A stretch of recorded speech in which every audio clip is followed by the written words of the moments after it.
Ton café de 16 heures t'a peut-être coûté 1 heure de sommeil cette nuit. Et le plus troublant, c'est que tu ne t'en es pas rendu compte. Moi, Doc, je dors très bien, même quand je prends un café après le déjeuner, donc ça ne doit pas me concerner. C'est mot pour mot ce que disaient les participants d'une étude que je vais te raconter, Léo. Aujourd'hui, sur Santé avec Doc, on démonte la caféine, ce qu'elle fait vraiment dans ton cerveau, la dose qui gêne ton sommeil 4 fois plus bas que la dose considérée comme sûre, et pourquoi tu es le plus mal placé pour juger de son effet sur toi. Et je pose tout de suite le cadre, parce que ce n'est pas une vidéo contre le café. La caféine n'est pas un poison, et je ne vais pas te dire d'arrêter. Je vais te dire ce qu'elle fait exactement, parce que ce n'est pas ce que tu crois. On commence par la question la plus simple, et dont presque tout le monde a la mauvaise réponse.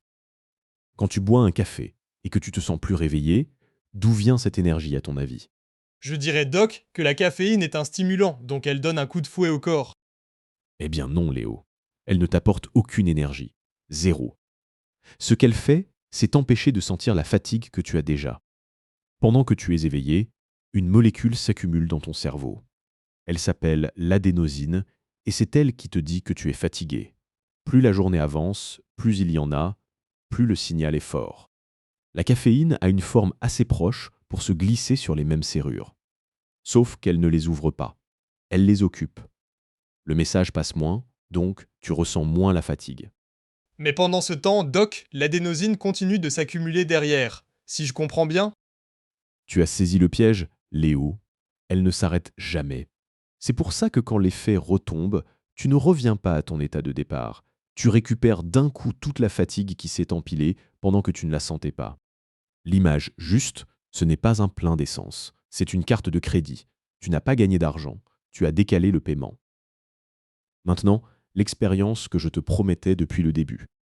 En 2013, des chercheurs donnent à des volontaires une dose de caféine à 3 moments différents. Au moment du coucher, 3 heures avant et 6 heures avant. Et ils mesurent le sommeil pour de vrai, avec des instruments. 6 heures avant, Doc, ça me paraît largement suffisant pour que ce soit évacué. C'est l'intuition de tout le monde, Léo, et elle est fausse. Les 3 moments perturbent le sommeil, y compris 6 heures avant. Et l'ampleur est ce qui frappe.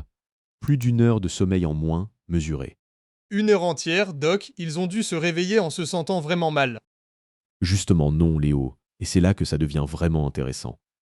Les participants n'avaient pas conscience de cette perturbation. Quand on leur demandait, ils déclaraient avoir bien dormi.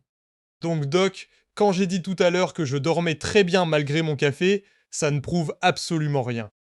Ça ne prouve rien, Léo, et ce n'est pas de ta faute. Tu ne peux pas mesurer ton propre sommeil de l'intérieur. Le chercheur principal l'a dit. Les gens détectent particulièrement mal l'effet de la caféine prise l'après-midi. Et retiens ça au-delà du café, parce que ça vaut pour beaucoup de choses en santé. Je le sens bien n'est pas une mesure. C'est une impression, et les impressions se trompent. Passons aux doses, et à une bizarrerie qui vient du même document officiel. L'Autorité européenne de sécurité des aliments a rendu un avis sur la caféine. Elle conclut que jusqu'à 400 mg par jour, il n'y a pas de motif d'inquiétude pour un adulte, et pas plus de 200 mg en une seule prise. Et pour une femme enceinte, le seuil descend à 200 mg par jour. Même chose pendant l'allaitement. Donc, tant que je reste sous 400, Doc, je peux boire mon café à l'heure que je veux. Je t'arrête tout de suite, Léo. Le même document dit une chose qu'on ne reprend jamais. Une dose unique de 100 mg peut déjà allonger ton endormissement et raccourcir ta nuit, surtout près du coucher. Attends, Doc, c'est 4 fois moins que le seuil de sécurité dans le même document.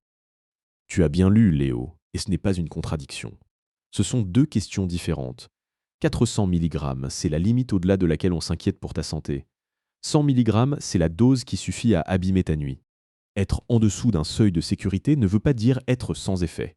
C'est vrai pour la caféine, et c'est vrai pour à peu près tout ce qu'on avale. Et il faut ajouter que tu n'élimines pas la caféine à la même vitesse que ton voisin. Sa demi-vie tourne autour de 5 heures, mais elle va d'1 heure et demie à plus de 9 heures selon les personnes. Le même café n'a pas la même durée de vie chez tout le monde. Reste une question que tout le monde se pose au bout de quelques années. Ça, c'est mon cas, Doc. Au début, un café me réveillait. Maintenant, j'en prends 3 et je ne sens plus grand-chose. Ton cerveau s'est adapté, Léo, et il l'a fait de la manière la plus logique du monde. Puisque quelque chose bloque ses serrures en permanence, il en fabrique davantage. Résultat, Il te faut plus de caféine pour en bloquer assez et ressentir le même effet. C'est ça, la tolérance. Tu ne cours plus après un coup de fouet, tu cours après ton état normal. Et si j'arrête d'un coup, Doc, ces récepteurs en trop, ils font quoi? Là, tu vises juste, Léo. Ils se retrouvent tous libres en même temps. C'est pour ça que le sevrage ne te ramène pas à ton état d'avant. Il te met, pendant quelques jours, dans un état pire que celui de quelqu'un qui n'en a jamais bu. La revue de référence sur le sujet liste les symptômes solidement établis. Mal de tête d'abord, fatigue, baisse de vigilance, difficulté à se concentrer, irritabilité et même des symptômes qui ressemblent à une grippe. Et il y a un calendrier assez précis. Ça commence entre 12 et 24 heures après la dernière dose, ça culmine vers 24 à 48 heures, et ça se résout en une semaine environ. Ce qui veut dire deux choses. Le mal de tête du dimanche matin, quand tu as sauté ton café, ce n'est pas un hasard. Et si tu veux réduire une semaine difficile, ce n'est pas un échec. C'est exactement ce qui est décrit. Alors concrètement, qu'est-ce que tu fais de tout ça? Voilà les réflexes simples, et aucun ne te demande d'arrêter le café. 1. Donne-toi une heure limite en fin d'après-midi. Passé cette heure, tu arrêtes la caféine. C'est le geste le plus efficace, et il ne coûte rien. 2. Juge le café à la façon dont tu te réveilles, pas à ce que tu ressens dans la tasse. Le vrai test, c'est ton réveil du lendemain, pas ton coup de boost.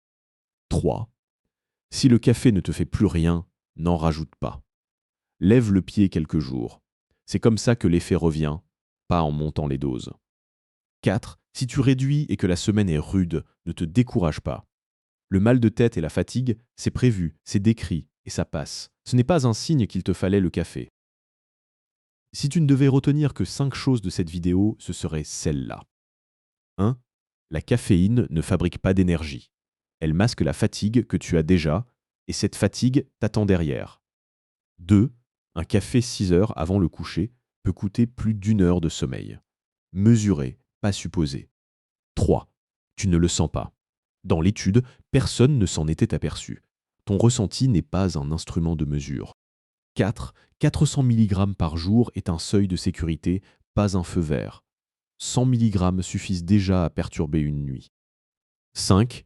Si le café ne te fait plus rien, ce n'est pas toi qui as changé, c'est ton cerveau qui s'est adapté. Tu ne cherches plus un effet, tu compenses son absence. Et si tu devais garder une seule phrase, le problème n'est pas la quantité de café que tu bois, c'est l'heure à laquelle tu le bois. Maintenant, je suis curieux. À quelle heure remonte ton dernier café de la journée? Dis-le en commentaire.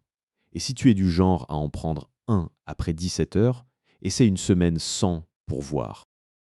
Cette vidéo est un contenu éducatif. Elle ne remplace pas un avis médical. Si tu es enceinte, si tu as un trouble du rythme cardiaque ou de l'anxiété, tes repères ne sont pas ceux-là et ils se discutent avec ton médecin. À bientôt sur Santé avec Doc.